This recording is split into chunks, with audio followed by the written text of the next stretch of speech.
కానీ ఈమె చాలా స్ట్రాటజీతోనే బయటకు వచ్చింది ఏమనిపిస్తుంది నాకైతే. అంటే ఇక అక్కడ నాకు అవకాశం లేదు, నా స్థానం లేదు అన్నది ఆమె గ్రహించింది. 100% లేదు. ఇంకొకటి వినబడుతుంది ఎంతవరకు, ఇప్పుడు హరీష్ని కార్నర్ చేయడం వెనుక ఫ్యామిలీయే హరీష్ని పక్కకు పెట్టడానికి కూడా ఒక ప్రయత్నం జరుగుతున్నది అన్నది ఒక చర్చ అయి ఉండొచ్చా? అక్కడ నేను 2001లో వారు పార్టీ పెట్టాలా వద్దా అన్నప్పటి నుంచి హరీష్, కేటీఆర్, కవిత అమెరికాలో ఉన్నప్పటి నుంచి నాకు వాళ్ళ కుటుంబంతో పరిచయం ఉంది. హరీష్ ఉద్యమంలో ఉన్నప్పుడే డబ్బులు సంపాదిస్తున్నాడు, ఆస్తిపరుడు అవుతుండనే తోటే వీళ్ళు వచ్చిర్రు. వీళ్ళు కూడా సంపాదించుకున్నారు. ఆ కవిత గారు ఆడపిల్ల కాబట్టి ఆమెకి ఎక్కడ ప్రాతినిధ్యం లేకపోవచ్చు, లేకపోతే పెద్ద పెద్ద అకౌంట్లలో ఉండకపోవచ్చు. కానీ కవిత గారు ఇప్పుడు నిజాయితీగా ఫస్ట్ చేయాల్సింది కేసీఆర్ చేసిన తప్పులు బయట పెట్టాలి. మా నాన్న సరే నేను అధికారంలో ఉన్నా, అప్పుడు నేనేం మాట్లాడలేకపోయినా, అప్పుడు నాకు స్వాతంత్రం లేదు, ఇప్పుడు నన్ను ఇంట్లో నుంచి గెంటేసారు, గంజిలో ఈగలాగా తీసి పడేసారు, గేట్ అవతల నెట్టేసారు, కాబట్టి నేను తెలంగాణ ప్రజల కోసం కుటుంబాన్ని వదులుకొని కొట్లాడతా. కేసీఆర్ కూతురుగా చెప్తున్నా, ఇగో ఫస్ట్ ఈ 1500 కోట్ల 1200 మంది అమరవీరులకు నువ్వు సారీ చెప్పినావు కదా, సారీ చెప్పినందుకు ఓకే థ్యాంక్స్. మరి ఆ 1500 కోట్లు బయటకు చేయాలని ఎందుకు ఉద్యమం చేయవు? అప్పుడు నేను నమ్ముతారు.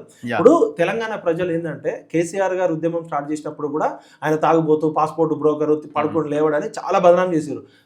ఆయన కొట్లాడిండని ఆయన యాక్సెప్ట్ చేశారు. తెలంగాణ ప్రజలు ఎవరు కొట్లాడితే వాళ్ళు మంచోళ్ళ చెడ్డాలో చూడు, కొట్లాటలో నిజాయితీ ఉండాలి. ఇలా బండి సంజయ్ అనే వ్యక్తి ఒక మామూలు కార్పొరేటర్ నుంచి కేంద్ర మంత్రి దాకా ఎట్లా వచ్చినట్టే కేసీఆర్ మీద కొట్లాడిండని వచ్చిండు. రేవంత్ రెడ్డి గారు గుంపు మేస్త్రా లేకపోతే మంచోడా చెడ్డోడా పక్కకు పెడితే కేసీఆర్ మీద కొట్లాటలో ఫోకస్గా పనిచేసిండు.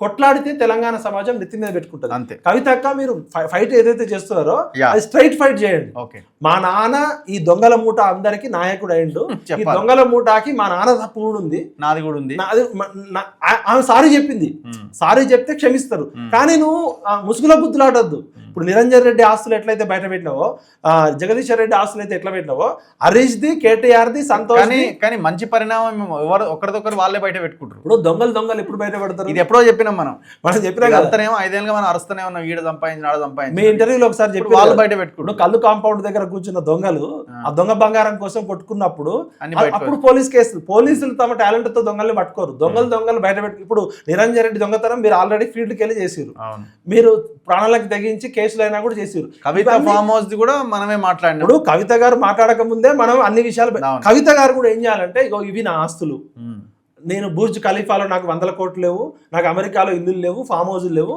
నా దగ్గర